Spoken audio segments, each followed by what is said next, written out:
underground, but the light still shines. Yeah. Underground sports guru, speaking from the soul, yeah, we need you.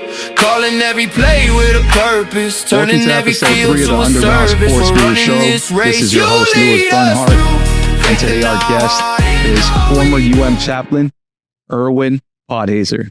You got it. You got it. I can't believe it. Only took 20 practices. You got it, man.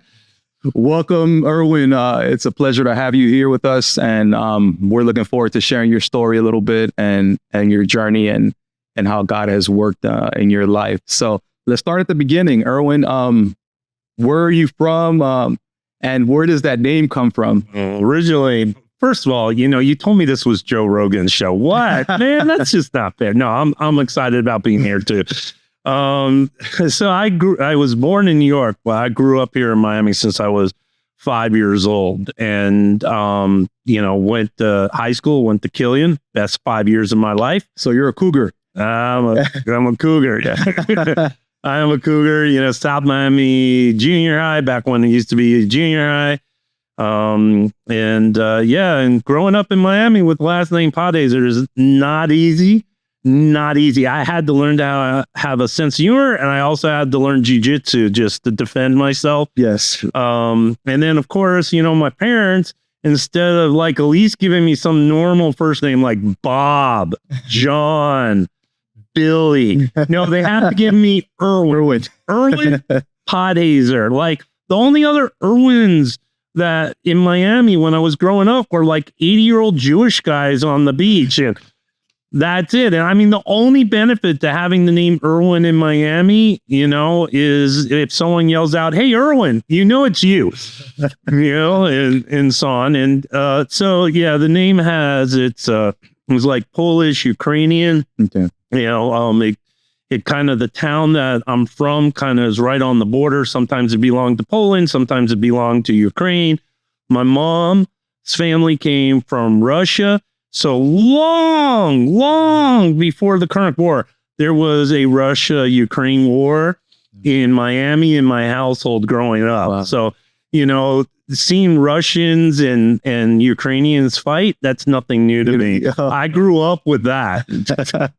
So tell us a little bit about home and mom and dad and sports, right? How sports was part of your upbringing. Well, it is.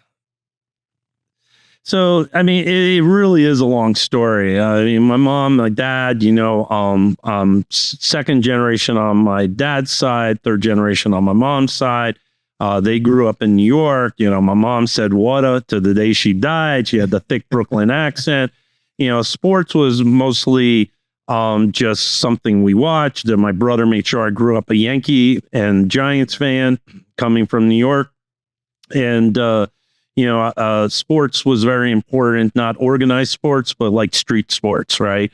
Back when I was growing up, you didn't go home and play video games all day, right? We came home, and from the moment school was out to the time dinner, you didn't see us. We were playing baseball or football or basketball. We're playing tackle football in the parking lot. I grew up in apartment complexes, which I loved. I loved that because there were 50 kids that lived in the apartment complex, right? And so I wasn't part of organized sports, but as I guess we'll be talking later, how I use sports in the ministry. Awesome. Speaking about ministry, when people think about ministry, they think more of a religious term, right? But if you can expand a little bit on ministry and what it means to you and how it looks tangibly to our audience. Well, I think you kind of have to go back to how I came to know God in my life to understand. Let's get into my philosophy. Let's get into of how I use sports in ministry and my philosophy of ministry in general. And so I'm Jewish by birth. I still consider myself Jewish. Orthodox Jews would consider me a traitor and no longer a Jew. My own dad didn't think I was Jewish anymore when I accepted Christ, but I am a Jew that believes that Jesus is the Messiah. Amen. But I grew up being basically an agnostic, not an atheist, an agnostic. I kind of believe there was a God, but you can't know that there is a God. That's the big difference between atheist and an agnostic. Atheists know there is no God. Agnostics are like, well, maybe there's a God, maybe there isn't, but we'll never know. And so I kind of grew up like that, atheist, agnostic type of belief system. We never went to temple, even though I come from an Orthodox lineage. And my brother had a bar mitzvah. My sisters and them all grew up in temple. I mean, apparently my birth, I'm the last of four. My birth proved to my parents there was no God, and they left the temple. But at least that's what my dad told me. I'm joking. I think just God had different plans in being able to introduce Jesus to your family, and I guess to everyone else that you encountered in that. So I joke that Killian was the best 5 years of my life, but it actually was 2 years of my life because I was a high school dropout. Oh, okay. And so I can relate. My life was spiraling, and didn't really know where I was going to go. From the time I was young, I was suffering from depression, and it just was like just coming down on me hard. I remember one night I was sitting by this apartment complex, by this pool area, and I was contemplating, I'm wondering, is there an easy way to die? Just to end this, to end this depression. And it was late at night, and I didn't know where I was going with my life. 17 years old, 16 years old, actually, at that time. And out of the corner of my eye, I see someone walking towards me, and it happened to be the apartment manager named Carl. Carl is this huge beast of a guy, former football player, was a punter for the Cowboys for, I think, like 2 weeks. So he had a cup of coffee in the league. Yeah, he was a power lifter. He was huge. I mean, his arms were like bigger than my legs, and he just was walking past me, and I went. He said, "Hey, Irwin," and I went, "Hey, Carl," and he was going to walk past me, but he stopped. He turned around. He came. And he sat next to me, and he just out of the blue, he starts telling me about God, and he just said, "Look, I feel I have to say something to you," and he's telling me about God. And over the next several weeks and months, he gave me a job working at the apartment complex. So, I was laying tile and painting and doing all these other things. And the whole time he's witnessing to me and telling me about God. Now, this would be an entire podcast in itself, so I'm not going to waste the whole story of what happened over the next 6 months. But it all led to a time on August 5th, 1983, when I asked Christ to come into my life, and it changed my life immediately. We started a Bible study at that apartment complex. We had 30 people coming to that.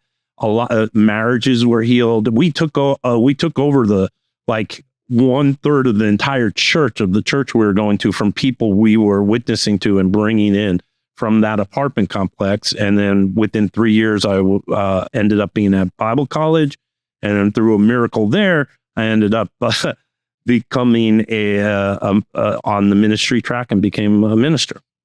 Amen. Amen to that. And when we talk about that, when we think about God the head, right? We think about God, the Father, God the Son, and the Holy Spirit. And the Holy Spirit is what Jesus has given us after he rose. And people like that man that you're talking about were used by the Holy Spirit at that particular moment. And we're able to minister to you in a moment of darkness. These are things that we can't see, but that's how they transpire. It might be hard for maybe someone who doesn't believe to understand, but unless you lived it, is the best way that I can put it. That's how you know when something supernatural is developing, and you see how everything just spiraled after that in a good sense. Right, where it was spreading like wildfire, where you basically had a congregation in that particular apartment where you had that encounter, and and God was definitely at work in that particular situation. So that's amazing to hear. Well, yeah. So all the ministries that I did from that very first one, helping to start that Bible study within a month of coming to know Christ myself, has always been based upon the fact that I was this lost kid with no hope, and that someone from the church stepped out of their comfort zone to bring God's hope into my life. And the same thing in that apartment complex. We weren't looking for Christians to join the Bible study. We were looking for people who had broken homes and broken marriages and people who needed God. And so many people came to know Christ that way. And too often in the church, we become nothing more than a Christian country club, is what I call it. A lot of churches are just Christian country clubs. And Christian entertainment, and that's it. It's all they become. They just live within their four walls of their church, and they don't have that hunger for the lost and the hurting that are outside of the church. And so all the ministry that I did, moving forward in as my time as a youth pastor and as a chaplain, was always geared towards bringing in the lost, about reaching out. And when I did work with church kids, it was about enabling them to reach their friends. But I originally went to Bible college to become actually a teacher. I wanted to be a special ed teacher, partially because as part of that story growing up is that I was in special ed, but they misdiagnosed me, and so I was stuck in these classes. Again, a long story for another time. We have time for some of it. Well, so they misdiagnosed me, and they put me in learning disability. And what I had was ADHD, right? But back then they weren't diagnosing that. And so they put me in what were called the dumb classes, where you didn't do homework, you didn't do all this other stuff. So by the time they found out that I had a pretty decent IQ and I just had attention problems, it was too late. And then they tried to put me in honors classes, and that all failed. So I wanted to become a special ed teacher so that I could help kids who were like me. But in the middle of it, then this is a cool story. So it's one of those times where I know God intervened. So I kept on feeling God's push. No, being a teacher is good, but you're meant to be in the ministry. You're meant to be in the ministry. You're meant to be in the ministry. I didn't hear, an actual voice. It's just, when God gives you that whisper, right? That little push inside of you.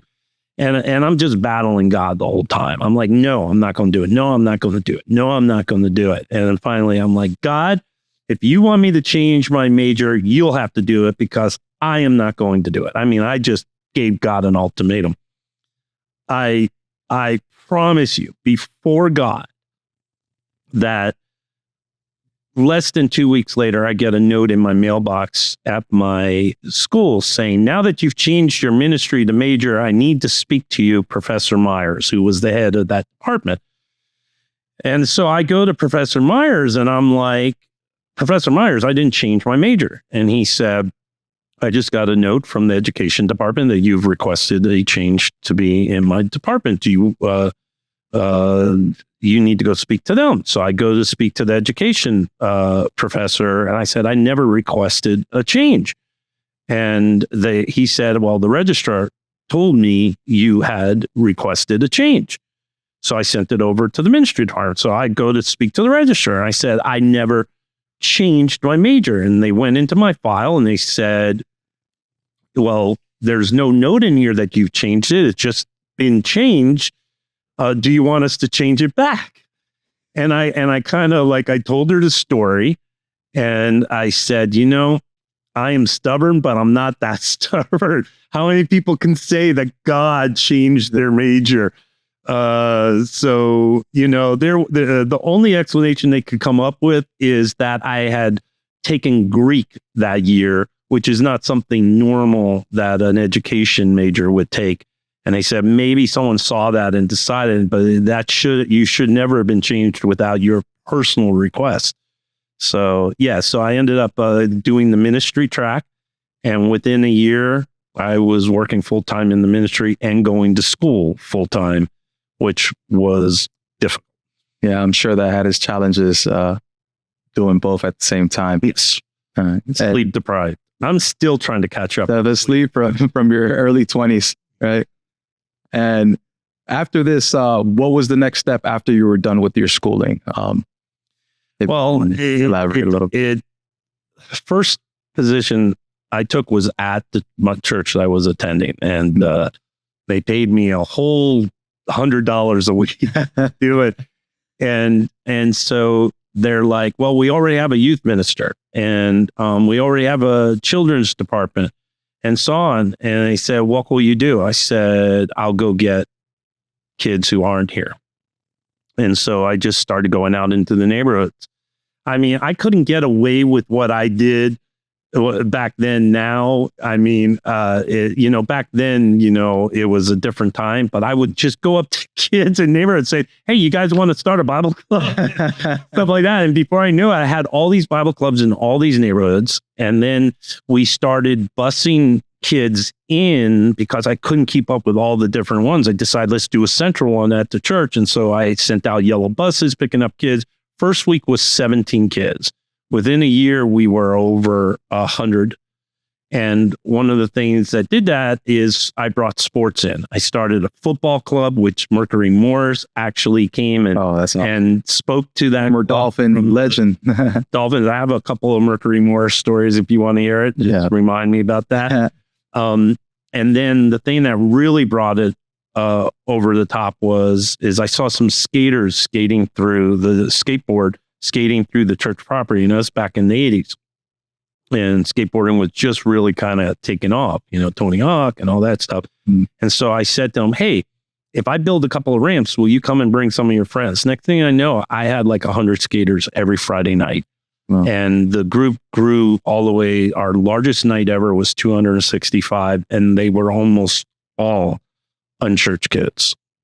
Would you say that was strategic, the way that you approach these young people, as far as how the word says to make disciples, or a little bit of both with the supernatural, how we spoke before with God moving and inspiring through the Holy Spirit? Well, the thing is God has already given us a blueprint. He's already told us what to do.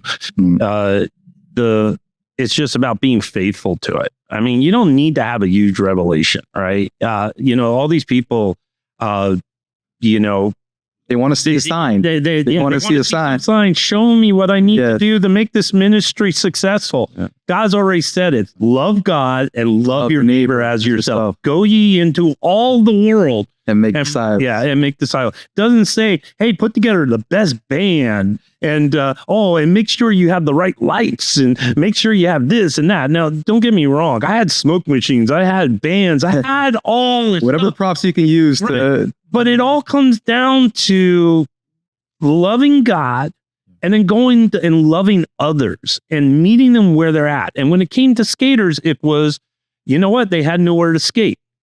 So I gave them a place to skate, and then I told them about God when they came to skate.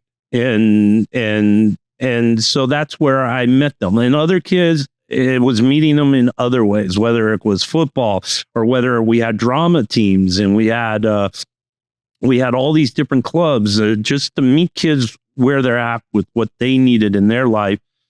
It's like the ministries that go into areas where there's poverty and lack of food. They feed them first. They meet their physical needs so that they can then give them their spiritual needs. That's amazing. Now, I know you had mentioned before with the skating. Was there a particular athlete that came out of there that was later a little well known? If you can speak on that a little bit. I have two skate teams. I had one in the 80s and then I had one in the 90s. The one in the 90s was rollerblading, when rollerblading took off. Yeah. And at another church, I built ramps again because and I hadn't built ramps between those two because skating had died down. So again, I didn't get stuck in a routine, a sacred cow, which is another lesson, if I had to teach about ministry, is don't marry sacred cows. If I had taken the skating quote ministry with me every location I went to, it would have failed because times had changed. Skating had kind of died down, but then it reemerged with rollerblading. And so with the skateboard team, Felix Arguelles is probably the most famous guy that came out of that. We had a skate team, Island Water Sports, for any old school Miamians that remember Island Water Sports on US1 and Scott Hoffman. And we had a sponsored team there, and Felix was the one who went the farthest. I mean, he had his own skateboards, he was sponsored, and so forth. The one who came out of Key Biscayne's group, the rollerblading, who became the most famous, was Aaron Feinberg, who was the 2-time X Games champion. And the funny thing is, when he first came, he wasn't the best skater. He ended up being the best skater. There were a couple other people that if they had kept at it, they were actually better than him. And they could have gone on to the X Games too. So there were some elite skaters in that group. All right. So Aaron's work ethic was probably a little bit on a different level than the other guys. And he stuck. Well, it's not just the work ethic. It was like to a couple of the kids, it was something that they did for fun, but they didn't have the drive to take it to the next level. He apparently clearly had the drive to take it to the next level. You don't get there without hard work. And I'm sure if you interviewed him here and you talked to him, I'm sure he'd tell you some of the guys who were as good, if not better than him at one point. And so, we had some really good guys. And that one, that was one of the churches where I brought paintball into it too, because we were right on the mangroves. So we would play paintball. I brought the UN players out to play paintball and so forth all the time. So paintball was another sport that I got into back when it was just these little guns this big with 10 paintballs in it. And so I've been playing paintball for, almost 40 years. Wow. I think that's one of the funnest sports that you can do. Until you get hit. It hurts. Until you get hit. Then some people don't find it fun anymore. And I know you have your gear and everything, but there's some spots that it kind of penetrates. Just like, it's painful. It's painful. I when we first started playing paintball early on, you didn't have face guards. All right. So you only had eyewear, and there are multiple times we would get hit in the face, which hurts. Another place that hurts really bad is the top of the head. Like when you're crawling and you get hit on the top of the head, the knuckles, believe it or not, hurt like really bad. So there's some places, and there's sometimes there's sometimes I fell away from God in the heat of battle. That's some choice words. I think we all have those moments. And for less things than getting hit by a paintball. I taught a lot of guys how to play paintball because I had a different philosophy about paintball. You go out to these paintball fields and you have these people with 1,000 paintballs, and and I would go out in the field and I would say, okay, we're only taking 20 paintballs with us, and you only have 20 paintballs to go. And so you had to learn how to do more maneuvering and sneaking, and rather than laying down ground fire, right? And so these kids would go on to play for teams. And then when they had 1,000 paintballs, they were wrecking everybody else because they learned how to play with 20, right? But I was notorious, and you can ask people who play with me, that I did not tolerate fear on my teams. Like on my teams, I would say, move up. Like there's one guy who tells a story. All I know is the first time I played with Irwin, all I heard was, move up, move up. Move up, I'll shoot you myself. Ow, you shot me, Irwin. I told you to move up. So I would shoot my own guys just so they would get used to it. So they wouldn't have that fear, which I guess there's a sermon in there somewhere about, absolutely, being paralyzed by fear. Absolutely. And, even talking to someone about God or whatever, or stepping out in faith about fear that is, it's not going to be as bad as you think. That's amazing how you tied that in. Now, you did mention some jiu-jitsu back in your youth. How were you able to tie that into ministry later? All right. So Actually, I was a little joking about it during the youth, but so in my 20s, I worked with a lot of rough kids, right? And Define rough. former gang members, and drug dealers, stuff like that would be part of my youth group sometimes. And there were always fights breaking out, and always the Taekwondo kids would get their butts whooped by the boxers and by the wrestlers. Always, right? And I'm like, you're a black belt and you just got wiped by a kid in 5 seconds. And because great exercise, good sport, doesn't work in the streets, right? So one day, I don't even know how I heard about this guy named Elias Medina. And he was teaching a class about jiu-jitsu. And someone said, oh, you should go check this out. And I go and I look. And he's doing Japanese and Brazilian jiu-jitsu. He does both, okay? And there is a difference between the two. Brazilian came out of Japanese. Japanese is everything. Brazilian is mostly about the ground. The problem with ground is doesn't work against 2 people. All right. So that's where the Japanese comes in. I've seen him fight off 10 people at the same time. And so I'm looking at this class and I'm like, this is the first system I've ever seen that would work in a street fight. And so I said, hey, why don't you come over to my church? Let me start a jiu-jitsu team and I'll invite the kids out, we'll make a collection and then we can actually do ministry with it. And so we got all these kids. I gave you a bunch of pictures are probably appearing right now. The editor's doing his job and showing some of those pictures. Absolutely. And some of the paintball pictures earlier. And so we would learn jiu-jitsu and then we would go and do like street demos, and we would go to churches. We would go on mission trips to like Costa Rica and Jamaica. And what we would do is we would take the jiu-jitsu and we would turn it into a show. Like we would have some people playing demons, other people playing angels, and we'd have combat. And, we would do it to music. And we did not Cats in the Cradle. I don't know why I was thinking that song. I'm trying to think of the song we used to do a skit to. So there was these Champion was one of them and a couple others. Where we would actually have the song is telling a story, right?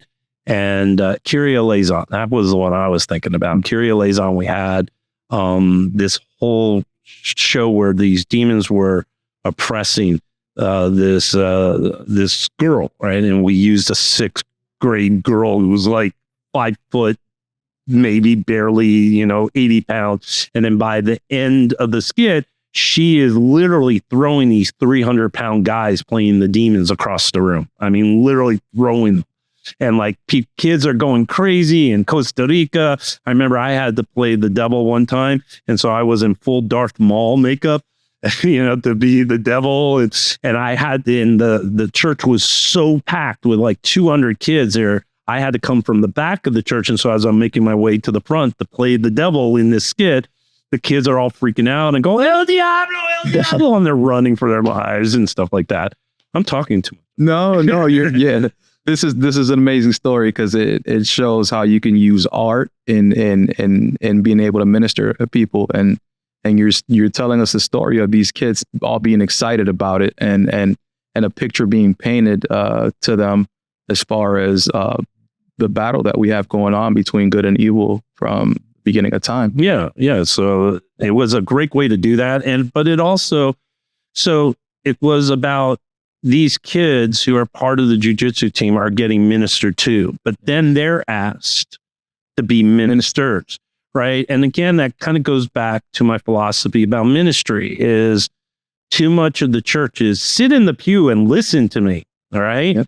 And, I would have volunteers all the time. I think I spent the first year as a Christian in the pews, and then I never regularly were in the pews again because I was doing ministry. I volunteered for children's church. I volunteered for this and that and so on because And then I would have people who've been Christians for 15 years and they would volunteer with me for a few weeks. And they're like, oh, Irwin, I can't do this anymore. I need to go back to the service for a month, and get fed. And I'm like, how long have you been a Christian?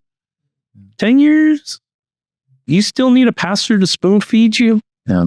Pick up the Bible, read it. God will feed you. Feed yourself, and so again, my philosophy is too often we become spectator Christians. Yes. Right? Oh, wow. What a great sermon, pastor. Oh, the music was awesome. Bench warmers, if you will. All right. God doesn't. Instead of being in the game. God does not call. Where in the Bible does it say, go ye to your local church and sit in the pews at least twice a week and make sure you pay your tithes? It says, go ye into all the world. Going to church is about one thing and one thing only. Being around other believers, finding opportunities to then go and be ministers. We're all called to be ministers. We're not called to be lay people. Matter of fact, I hate that. I hate that. The word lay people. Everyone's called to be a minister. Everyone. And so on. So, I just think the American church has it backwards. I'd highly agree with that. You mentioned Mercury Morris, former Dolphin player, and you told me to bring him back up. Oh, okay. What is your connection with Mercury Morris? One of his daughters actually attended the children's church that I did, and so I had him come in and speak to the football team that I had put together, and he even coached it one time against it was street football type of thing that we did, and he would tell stories. I had him come speak to the youth group. One of my favorite stories was he was at the Dolphins the year before Shula came. He had gotten, and you remember at the beginning of the year, the coach said, "Our goal is to go 7-7," and then they ended up winning, I think, 3 or 4 games that season, right? And then Shula comes in. And he says, as soon as Shula came in, he said, our goal is to go undefeated. And 2 years later, they did. And he was just relaying that story that if you plan for mediocrity, you won't even get that. If you plan for perfection, even when you miss, you're going to land, you shoot for the moon, you miss, you land on the stars, among the stars, right? And that was Shula's, Shula. Shula was like, his goal was never to win half the games or even 10 games. His goals was never to make the playoffs. His goal was to perfection and to win the Super Bowl. And he told me another story that, that they actually went to the Super Bowl and lost. The first time they went to the Super Bowl, they lost before the undefeated season. And he says the first day of training camp, the next year after they lost the Super Bowl, he had the entire players get into the meeting room and he played the Super Bowl from the year before. Just played the whole Super Bowl. It ends. Everyone in the room feels sick watching that, knowing that they had a chance to be champions and they just weren't ready. He rewound it and played it again. He rewound it and played it again. He played it all day long. It was an entire meeting. And then he just walked out of the room. Now, I wasn't there, so I don't know how much has been embellished here.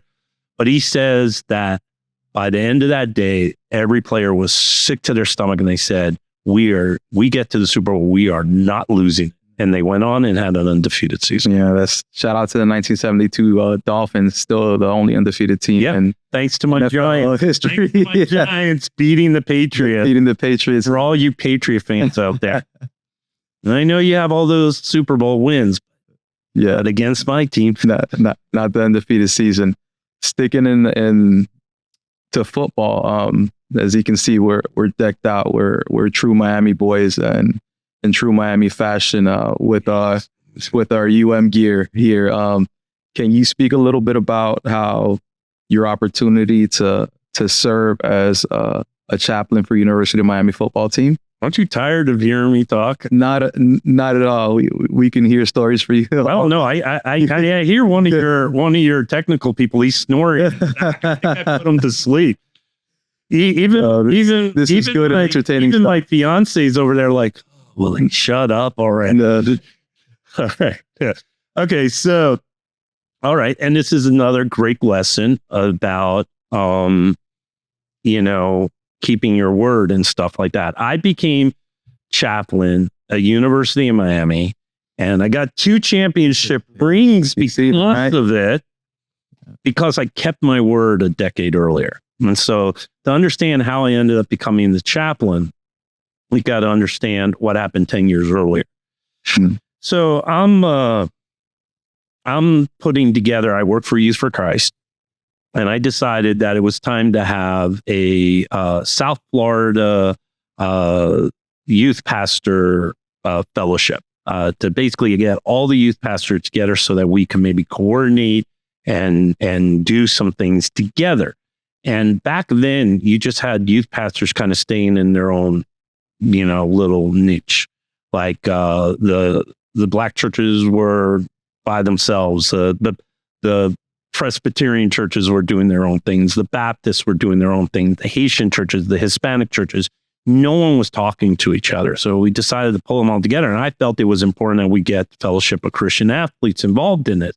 So I reached out to Joe Oliver at the time, who was historic. He would have loved being on your podcast. He passed away a few years ago.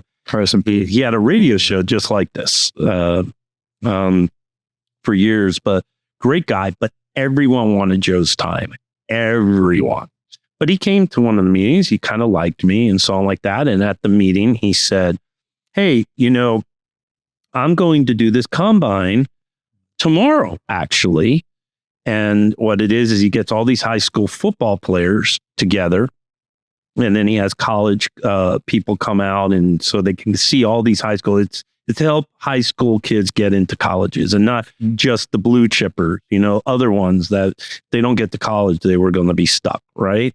And so he would help a lot of kids get into the next level type of colleges and so on. So he would have hundreds of these football players come out for a combine at the Dolphin when they were, where was it? St. Thomas. St. Thomas. They were, it used to be in St. Thomas, not in Nova like they are now.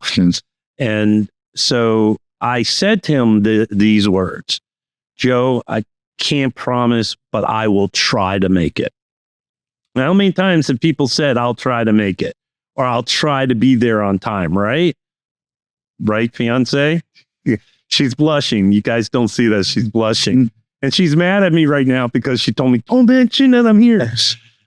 And so I think ladies have the rite of passage with time, I think. Right. So the next morning I wake up, I head into the office, and I'm thinking, I really don't have time to go up there. I don't have time.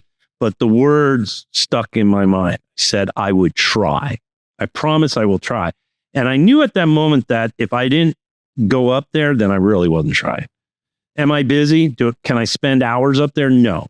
But can I take the 40 minutes to drive up, 40 minutes to drive down? So I drive up, and I show up, and there are hundreds of kids. I'm really impressed with everything that's happening there and so on. And I see Joe across the field.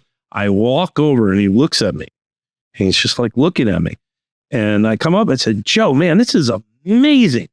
And he's looking at me. He says, wow, you showed up. I said, yeah, I told you I would try. He says, you know how many people tell me that and then never show up?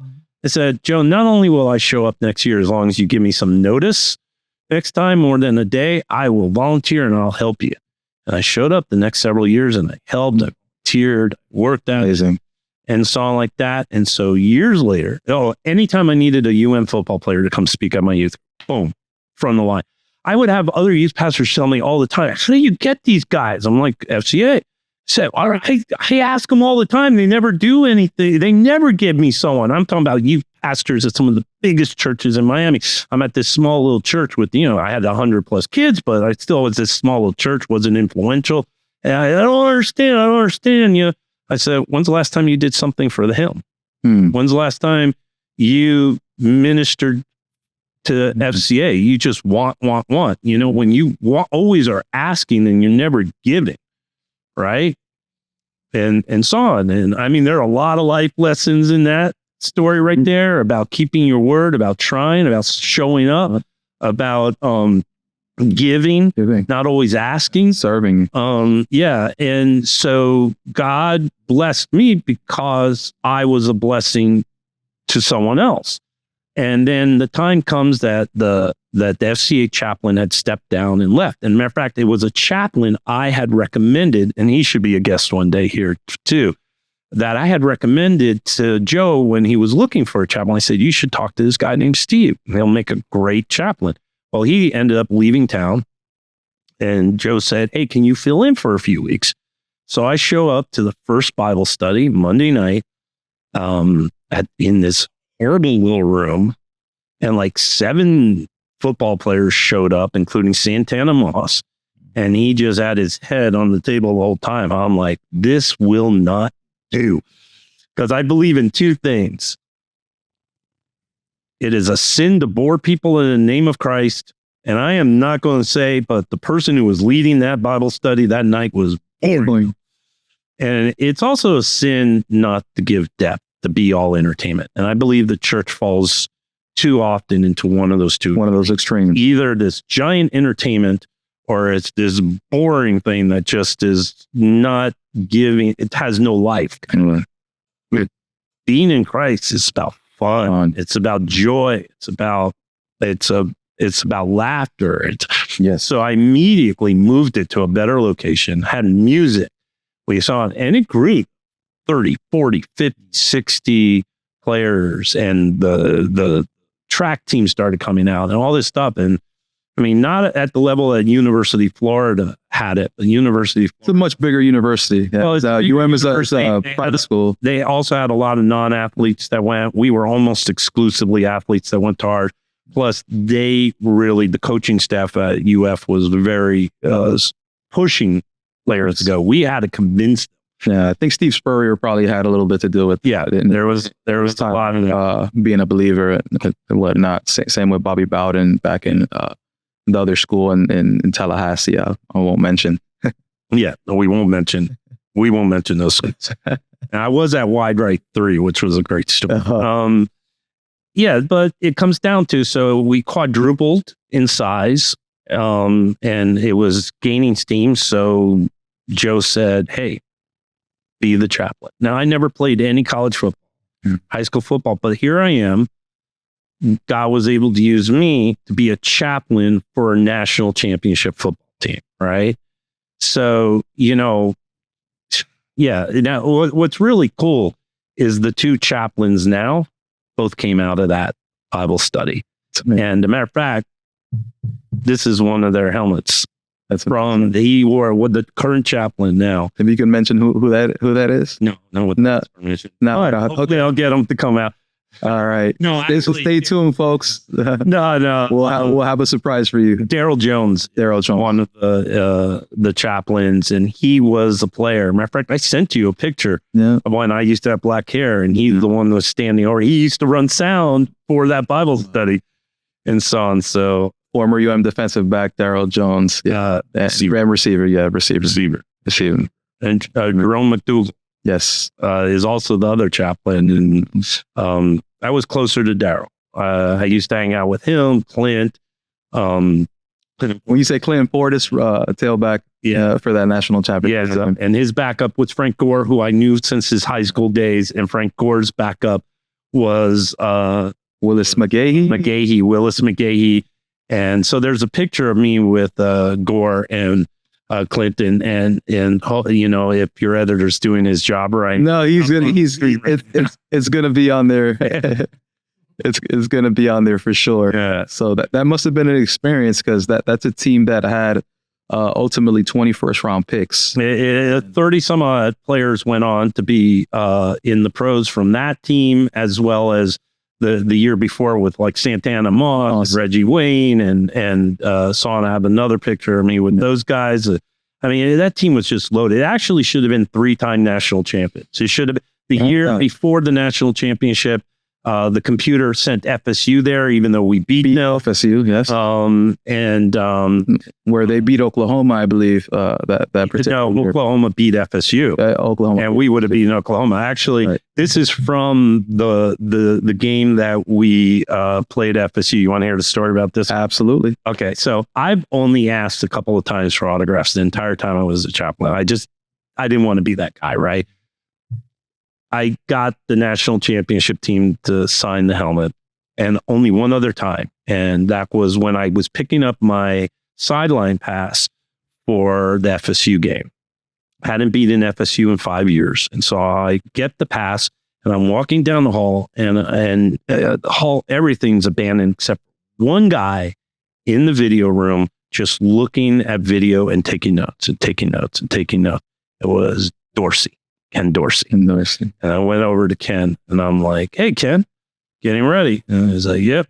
And I put down my pass.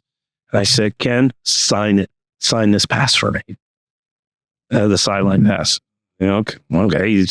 I said, "Ken, you know why I asked you to sign that?" He says, "I want my signature." I said, "No, I want the signature of the winning quarterback." Wow. And I said to him, I said, at some time during the game, I don't know when, but sometime during the game, I'm going to walk up to you and I'm going to say, "Hey, Ken, winning quarterback." I'm going to point to your signature. I am telling you the truth. I told him that.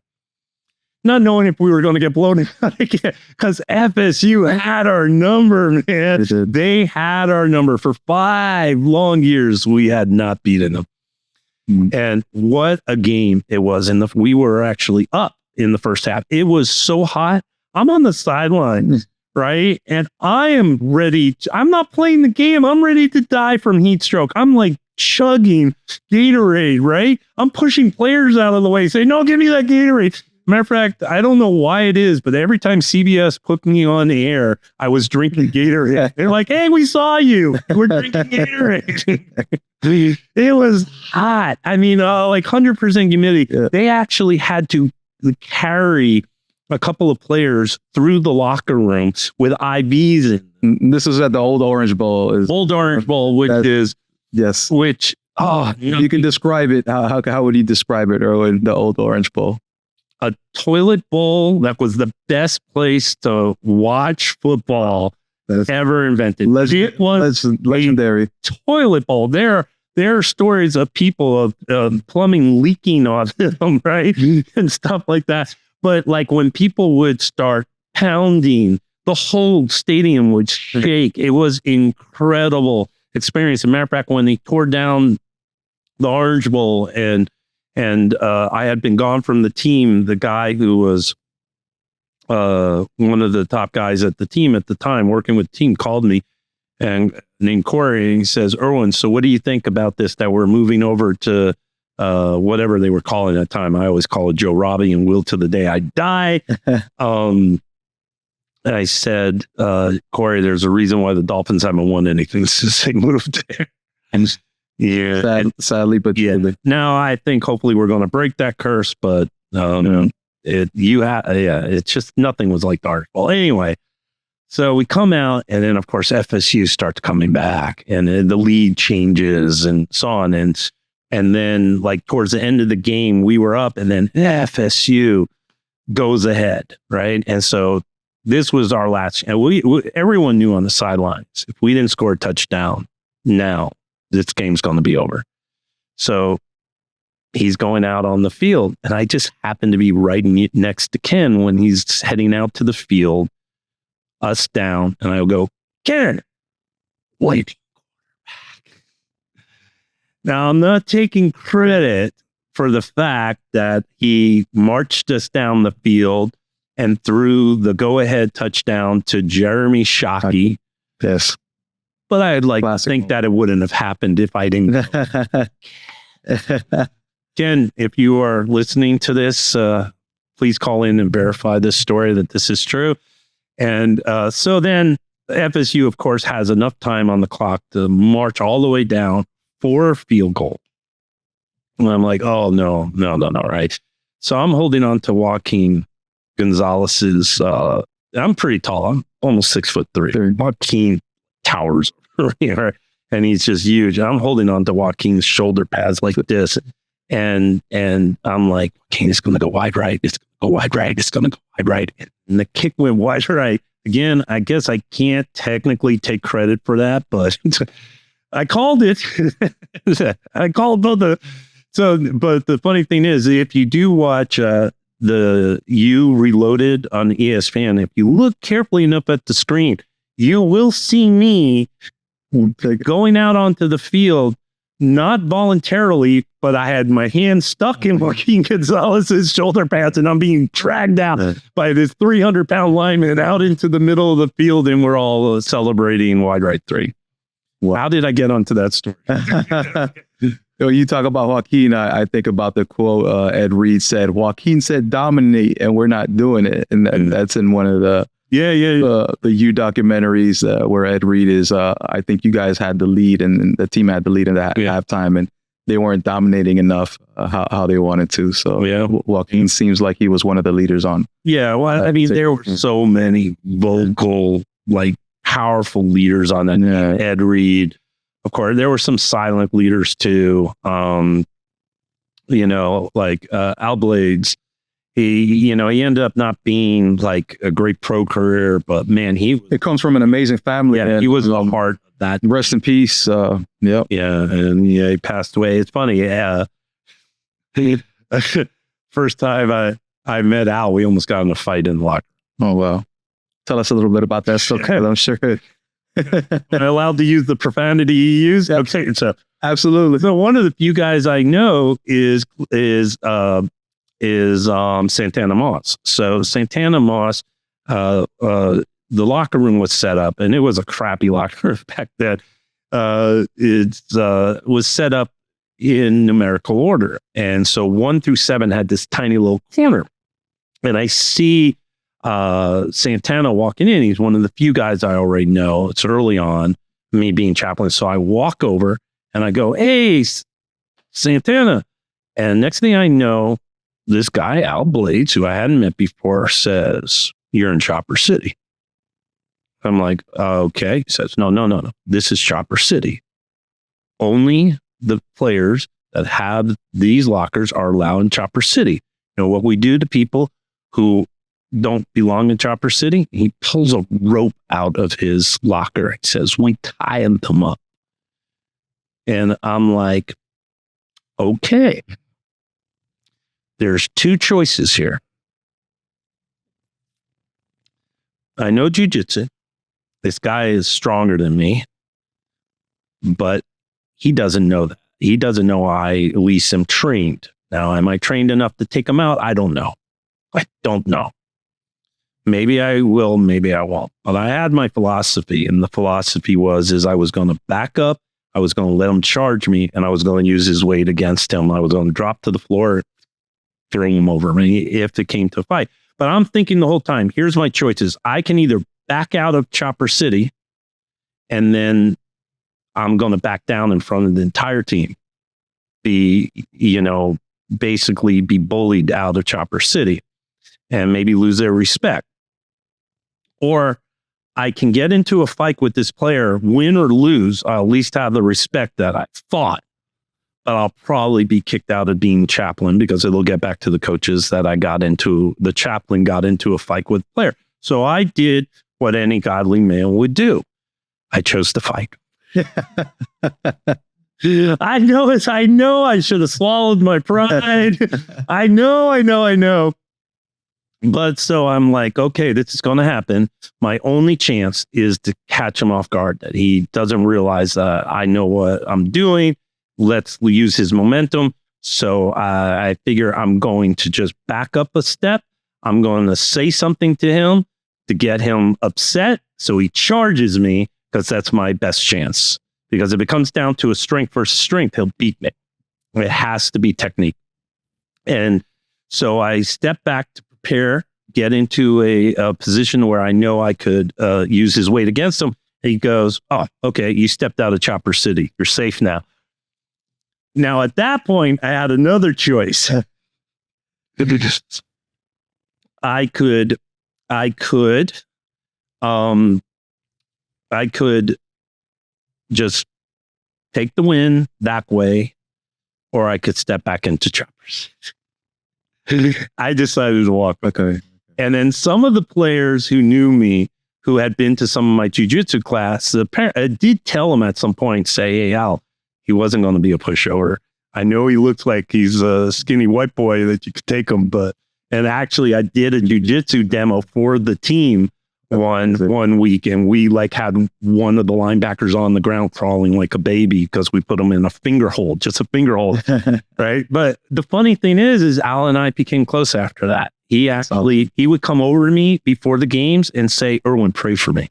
He would always ask me, he would say, Irwin, pray for me. Irwin, pray for me. So he actually became one of the close guys. The only other story I would tell about like the time I was at although I have tons of them about being the chaplain and I hung out a lot with the running backs and the defensive backs. That tended to be, and some of the linebackers, right?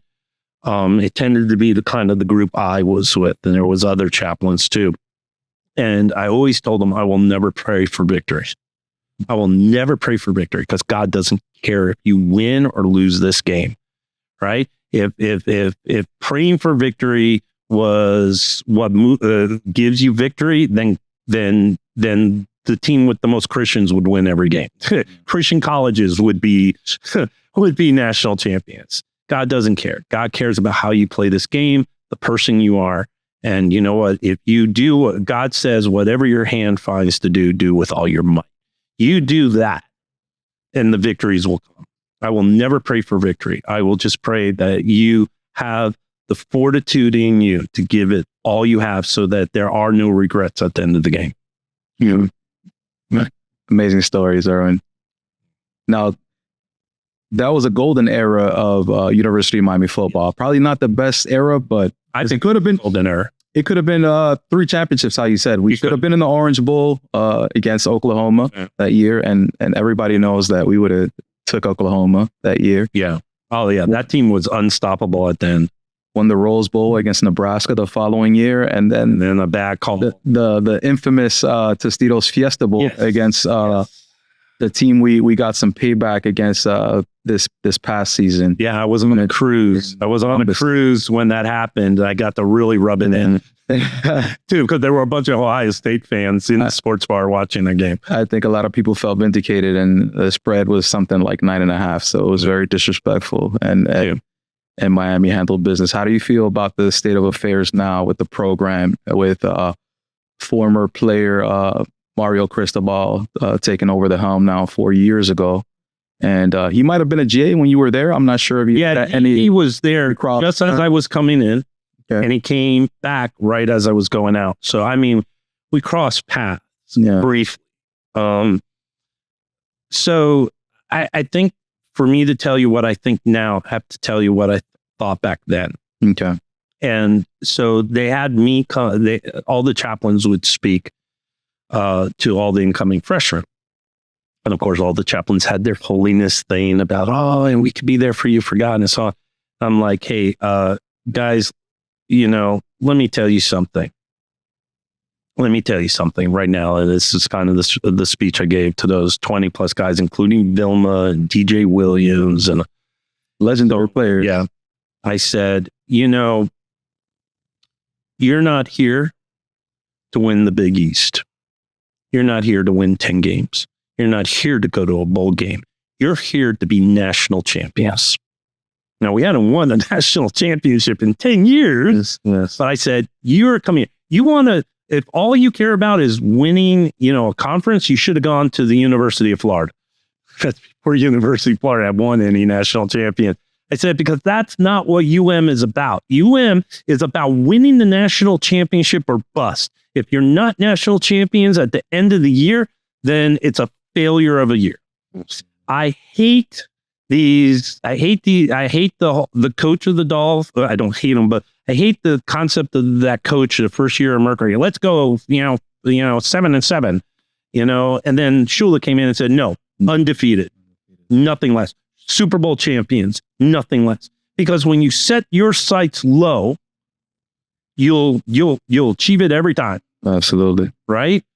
You know, people used to say, oh, you know, when they expected to be national champions every year, that was just too much expectation. Well, that's why we were national champions 5 times in that short period. And we went to 5 other national championship games because it was our expectation to be there and to win it.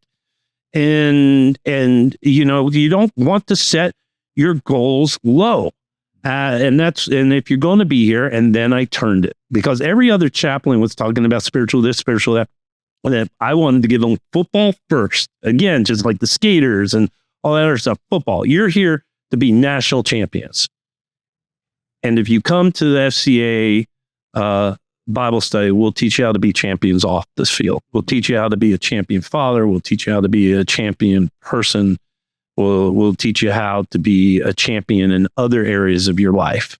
Amazing. And so what do I think about the football now? I think all that attitude was missing for a very long time. It's you kept on hearing, well, our first goal is to become ACC champions. You heard that for a decade. We got to become ACC champions, and because that is the first step to even having a chance at being national champion. Actually, no. Look at the couple of years that Alabama wasn't the SEC champions, but they were national champions. And so that was missing for years, that national championship or die. The other thing is honestly, the state schools had an advantage over us from the 2000s, 2010s. You know, they were getting all this taxpayer money, right? Yes. And couldn't keep up on facilities. They couldn't keep on that. And then you add that to losing. Now you look at the facilities that produced 5 national championships. It was horrible facilities. Wake was no bigger than this apartment. Mm. But in the 2000s, it started becoming important to have, right? And you just couldn't keep up with the state. So I think 2 things have changed that actually give us a shot. And honestly, a few years ago, I thought, I don't think we'll ever get up to that level. I kind of started to lose hope. The NIL evened the playing field for us. Absolutely. And then, I think I was really happy to see the coaches so mad after the national championship. There wasn't any, well, at least we got there. No. Now, there were a lot of people online saying that, oh, we got there. And I hate that. No. To me, getting there is not important. Winning it is important. As a football person, as a fan, to me, it's either win the national championship or it's a failure of a season. Now, you can take good out of failure, right? You learn from failure, but it's still a failure, right? And I know that that's a hard position to take, and a lot of people would say that's too much pressure to put on these kids and so on, but no. I think that's the expectation that Mario Cristobal's put on this team, because he's a 2-time national champion as a player, Miami homegrown guy, right? Which got it out. He would be the perfect guy if he just didn't go to Columbus. Shout out to Mario Cristobal, former Columbus Explorer. I remember I went to Killian. So that's a rival. They kept stealing some of our best players, right? Yeah. Every other high school in Miami had to live with the players that lived within your area, but not Columbus. Columbus say, you live 30 miles away, but hey, guess what? We're going to give you a free education. That wasn't fair. We lost. You know how many state championships Killian probably would have had in the 80s if it wasn't for Columbus stealing their players? I think you have a lot of those schools, a lot of the Catholic schools and the private schools that will recruit the best players from, those public schools and give them a free ride education and kind of give them opportunity. You can't blame them. It's a give and take. You can't blame the players. I can blame Columbus.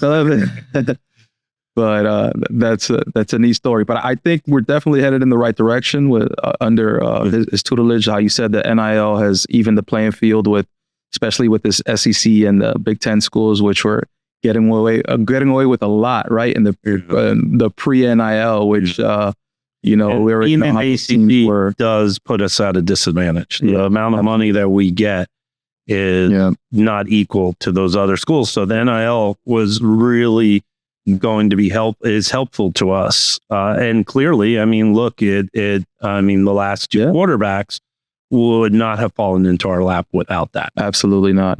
Cam Ward, and now the number one pick, and we have another Carson Beck, and we have Darian Mensah coming over from Duke.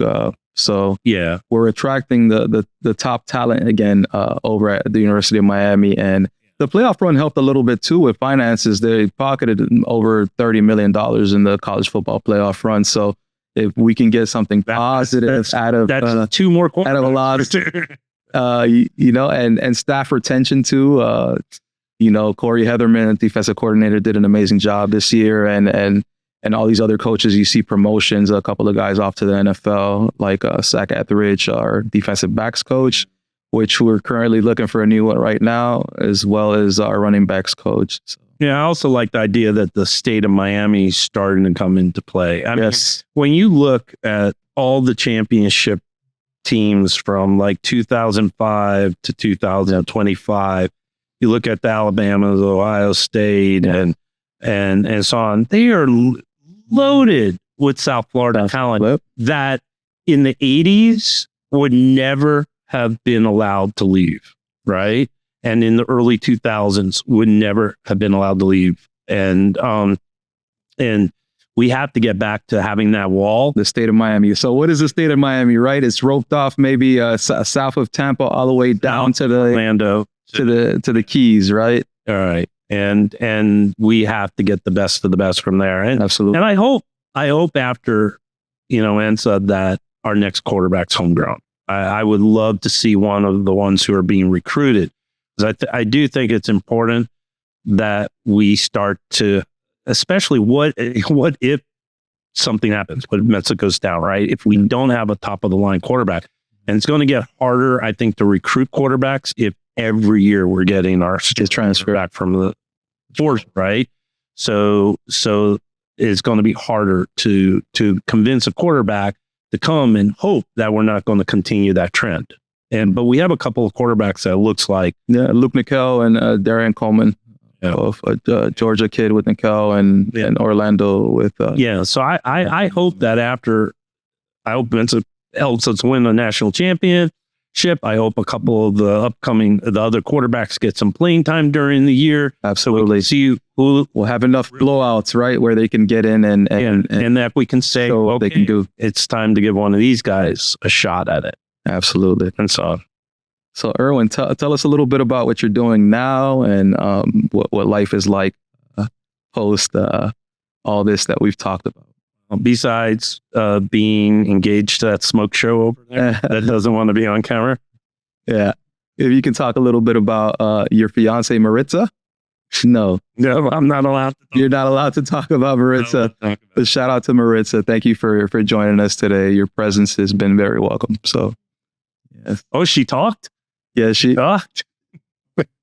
She's blushing, folks. She's blushing. She's camera shy. And aside from being engaged to Maritza, what else do you have going on? Well, so I've actually been out of full-time ministry since 2002. Okay. So I was a youth pastor. I was a Youth for Christ. I was at FCA. I did a lot of things in that 15 years. And then I ended up being in television, in media buying and stuff like totally different world from being in the ministry. In some ways better, especially salary.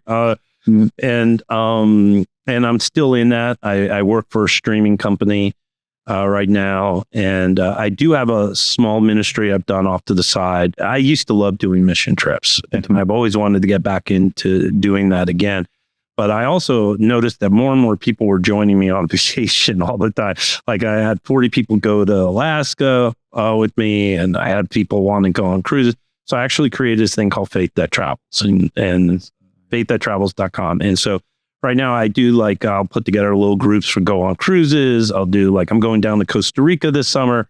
And in Costa Rica, we're going to take a day and do work with the local kids. But it's going to be a regular vacation, but with a little mini mission in the middle. And yes, I'm getting married in Costa Rica day before we officially start the trip, because we have other people coming. And so we'll already be married by the time they get there. I do have some room left on the Costa Rica trip. Anyone who wants to go to Costa Rica. Congratulations in advance. And me and my crew might have to take you up on that offer if we can get some time off. I also, so I have a New Year's cruise on Norwegian's newest ship, the Aqua, this coming New Year's. Awesome. And then some of the proceeds go to Buckner International, because they work with in one of the countries that we visit on the cruise. So I try to sponsor a ministry. But so like right now, like you can go on the cruise with me for like, if it's 4 people in a cabin, like $1,500 less than what's online, because I book it 2 years in advance. I reserve it. We're taking notes, Irwin. But you also are sponsoring a ministry. And again, that's my philosophy of ministry. Okay. So some people are saying, oh, you're doing a Christian cruise. And I'm like, no, I'm not doing a Christian cruise. There are other ministries that do that. Right. And I'm not going to badmouth it because it fills a niche, but this is what a normal Christian cruise is. Some ministry works with an organization that's really good at doing this, and they take over an entire cruise ship. They then go hire a $10,000 band to play. They pay thousands of dollars for special speakers, and they put you on a cruise ship that's everyone on there is a Christian, and all the entertainment is Christian, and all the speaking is Christian, and you're paying $4,000 for a cruise. The exact same cruise a week later costs $2,000. Oh, wow. And it's a Christian cruise. And my vision is eventually is about being Christian on the cruise, and for it costing less. What I want people who normally maybe couldn't afford to go to be able to go, but we're still sponsoring the ministry. And then on New Year's Day, we'll have a devotional about rededicating your life to God and stuff like that. But it's about being a Christian on vacation, about ministering to others while on vacation. And again, that goes back to my philosophy of ministry. I really think we're in a post-Christian society. Some of my friends, God bless them, we're experiencing revival. No, we're not. We're not. The numbers don't bear that out. Attendance in church is an all-time low. And for every mega church, I'll show you 100 churches that are closing their doors. And those mega churches didn't become mega churches because they won people to Christ. They became mega churches because people are leaving dying churches and going to the church with the better music and the better youth ministry and the awesome pastor who is the best speaker in the world. And that's where the growth is coming. Oh, no, you don't understand it. Well, especially this next generation, there's a real revival happening in Generation Y. And do I believe there are sparks of revival and so on? Yes. But again, the numbers don't lie. The Generation X and Generation Y are the lowest attendance of church of any generation before them. Now, is there hope? Yes, there's hope. But the problem, honestly, is your algorithm. That you open up Netflix, not Netflix, you open up TikTok and you open up Instagram, and all you see are revival, church service and pastors and people worshiping God and stuff like that. Because that's what the algorithm knows you want to see. Go ask an unbeliever, have them open their TikTok and go see what they see. Because I guarantee you, they ain't seeing people praying, and they're not seeing people worshiping God. They're seeing everything opposite. Okay. So the algorithms are lying to you, and they're lying to us, and they're lying to the church and making the church feel like they're in a position of strength when they're not. Well, Irwin, we thank you so much for sharing your story with us, for your time. This has been amazing, and I hope many are blessed by your story, Irwin. Thank you. Well, thanks for having me. That's a wrap for episode 3 of the Underground Sports Guru Show. Until next time, God bless.